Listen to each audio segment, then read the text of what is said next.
At this hinge moment of history, Ukraine is once again at the front line of a great struggle between freedom and tyranny, between democracy and authoritarianism. Russia's illegal invasion of Ukraine shattered previous assumptions about Europe's post-war security. It underscored how precious and precarious are international law, sovereignty, territorial integrity, and human rights. And it is leading to a reappraisal of the costs of collective responsibility. There's a reason that NATO recognizes member states' investments in Ukraine as defense. Ukraine's defense as critical investments in our collective defense as NATO members. Because if Russia's aggression goes unchallenged, it will not stop here.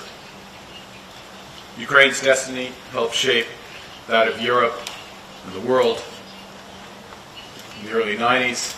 It does so again today. And as Canada did in 1991, we will stand with Ukraine, standing with you for democracy, for peace, for freedom. As the current G7 president, Canada is working with our partners to build a world that's more secure, prosperous, just, and free.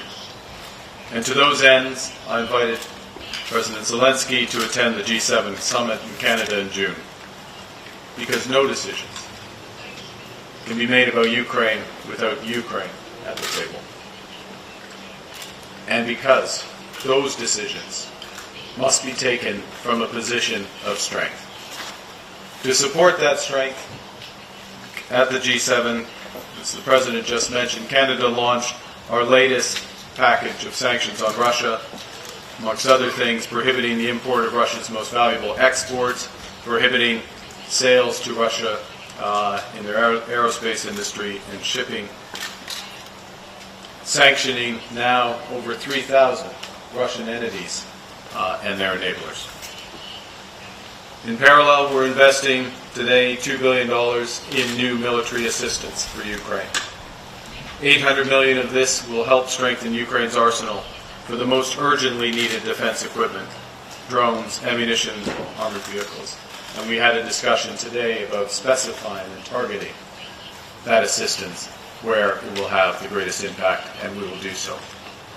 As the President mentioned, we're proud to be the first non-European nation to participate in NATO's Pearl program, the package of the most urgently needed military assistance that will be delivered here next month.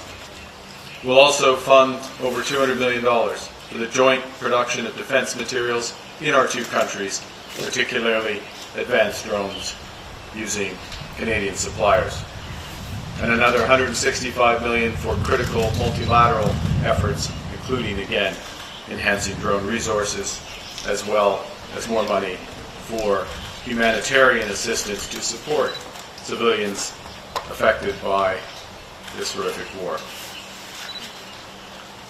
This support is consistent with our support for Ukraine throughout the decades.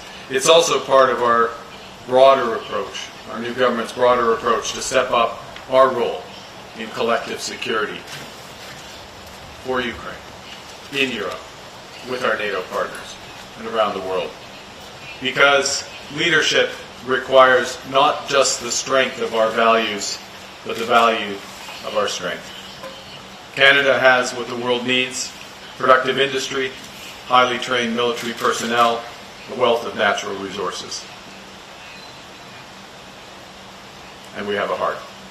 As co-chair of the International Coalition for the Return of Ukrainian Children, Canada will intensify its work with Ukraine, European partners, and the United States to secure the immediate and unconditional release of those children. We welcome the United States' recent efforts to secure long-term peace for Ukraine and for Europe. We will continue to work intensively with our international partners in the coalition of willing to build on these initiatives.